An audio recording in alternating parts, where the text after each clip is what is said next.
Salut à tous, ravi de vous retrouver sur Direct Course. Nous allons évoquer ce programme du jeudi 11 novembre avec un quintet qui se déroulera sur l'hippodrome de Toulouse, ouvert au sujet de 4 ans et au-dessus. Sachez qu'ils seront 15 au départ de cette course handicap, tous bien connus en pareille société. Des sujets de 4 ans et au-dessus qui vont s'affronter sur la distance de 2400 mètres dans ce prix de la ville de Toulouse. Nous évoquerons donc ce quintet plus, la deuxième course du programme en Réunion 1 avant de vous transmettre des coups de cœur concernant la Réunion 2 sur l'hippodrome de Paris-Vincennes. Dans le quintet, j'aime beaucoup le numéro 1, God's Country, c'est le top weight certes, il doit porter 62,5 kg, mais attention, c'est un cheval qui possède la pointure d'un lot comme celui-ci, il l'a prouvé au cours de l'année, où il s'est mis en évidence à diverses reprises dans les handicaps et même dans les quintets. Un cheval qui en 5 tentatives en pareille société, celle des quintets, compte 2 victoires et 2 places. Malgré son poids élevé, je le pense capable de jouer un tout premier rôle. Il sera piloté par Yoritz Mendizabal. On lui oppose le 6 Silver Mountain, un cheval régulier, présenté par le toujours très habile Jean-Claude Rouget, piloté JB Ekem, Jean-Bernard Ekem, qui est entré au service de l'entraîneur palois au cours de l'année. Ensuite, numéro 5, Mondovino, un cheval bien connu en pareille société. Il a désormais 7 ans. C'est un cheval qui reste certes sur quelques échecs, mais attention, il évoluera sur un terrain souple, voire très souple, et pourquoi pas lourd, à son entière convenance. Sur ce terrain, sa convenance, il peut parfaitement redorer son blason.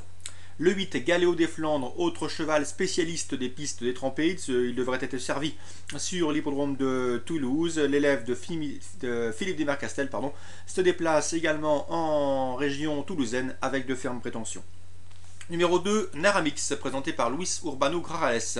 Ce cheval a également vu d'un bon oeil l'arrivée des pluies dans le sud-ouest. Attention à lui, le terrain lourd l'avantage et je le pense capable de très bien tenir sa partie dans ce quintet.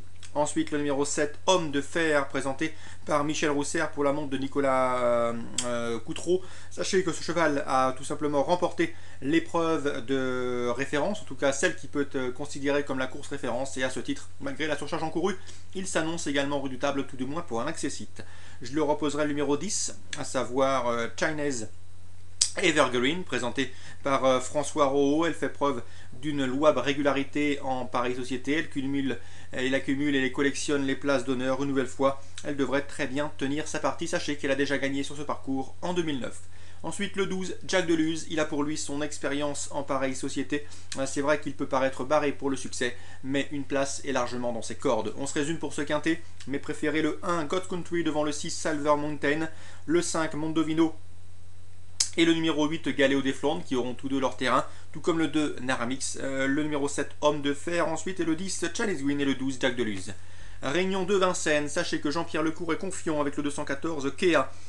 Sachez également qu'il l'a confié à Franck Nivard, qui l'avait mené au succès courant septembre dans un quintet plus. Donc elle retrouve le pilote qui l'a mené au succès il y a de cela 2 mois. Et d'après Jean-Pierre Lecourt, une performance de premier ordre est attendue, sachez-le. Donc le 214 Kea, son entourage y compte. Le 307 Royal Quito, c'est un cheval qui était réprochable sous la selle. D'ailleurs, ses 3 dernières tentatives autre montées se sont soldées par autant de succès. Bref, difficile de lui reprocher quoi que ce soit une nouvelle fois. Il devrait fournir sa valeur sur un parcours à son entière convenance. C'est un cheval d'avenir estimé par la famille Abriva. Dans cette épreuve, il faudra sans doute faire attention également au 306 Roi Star, qui au cours de l'hiver dernier avait prouvé une belle qualité sous la selle. Il vient de faire une rentrée profitable sur l'hippodrome de Laval. Nul doute qu'il devrait vite refaire parler de lui. Attention ici, il est annoncé déféré des 4 pieds, ce qui n'était pas le cas pour sa rentrée, donc il faut s'attendre à le voir courir en net progrès. 307, son principal opposant à mes yeux, le 306 Roi Star. Ensuite, dans le prix Marcel Laurent, un groupe 2, la belle épreuve du jour. Sachez que nous aurons la présence du 404 Roquemélois. Le lauréat du Critérium de 5 ans est de la partie. Il s'annonce une nouvelle fois redoutable sur un parcours de vitesse de 1100 mètres autostart. D'ailleurs, ce parcours de vitesse va contenir à merveille au 406 Mainwise As, impérial et dominateur dans le Grand Prix de l'UET disputé le mois dernier au Croisé-la-Roche. Ces 2 chevaux devraient nous livrer un beau spectacle, le 404 Roquemélois et le 406 Mainwise Ice. Je le reposerai le 407 Rodrigo Jet. Le rythme de la course va être sans doute rythmé, et à ce petit jeu-là, l'élève de Jean-Étienne Dubois, Rodrigo Jet, le 407, peut finir très vite. Il possède une belle pointe de vitesse finale et il peut pourquoi pas venir jouer les premiers rôles, d'autant que dans cette épreuve, bon nombre de bons chevaux sont encore en phase de préparation en vue de prochaines échéances. Je pense notamment à Renaud Belloret ou encore Severino. Donc 404, 406 et 407, a priori, ces 3 concurrents devraient pouvoir figurer à l'arrivée de cette compétition. Un groupe 2, le prix Marcel Laurent. On termine avec l'information d'Hubert Hardy. Vous le savez, c'est un habitué de notre rubrique des interviews.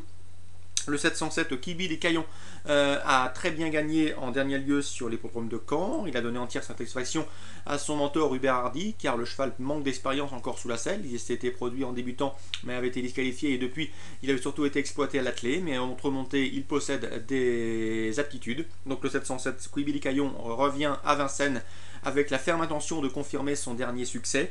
Je lui opposerai dans cette épreuve le 704 Kershing, un cheval délicat certes, pas conseillé au cardiaque, mais lorsqu'il est bien luné et lorsque Damien Maud parvient à canaliser, il est capable de belles choses. Il a prouvé en dernier lieu en s'imposant dans un bon style. Le 703 Kellofort, attention à lui, c'est un cheval qui a été préservé en vue du meeting, un cheval qui au cours de l'hiver dernier avait très bien tenu sa partie dans des lots de pareille facture. Donc attention à lui, c'est un cheval qui doit pouvoir se mettre en évidence dans un lot comme celui-ci. 707 Kibi des Caillons, Hubert Hardy est confiant. On peut logiquement lui opposer le 4 Kershing ou encore le 3 Kellofort. Voilà pour les informations de ce jeudi 11 novembre. Comme d'hab, très bon jeu à tous, bonne journée et rendez-vous demain.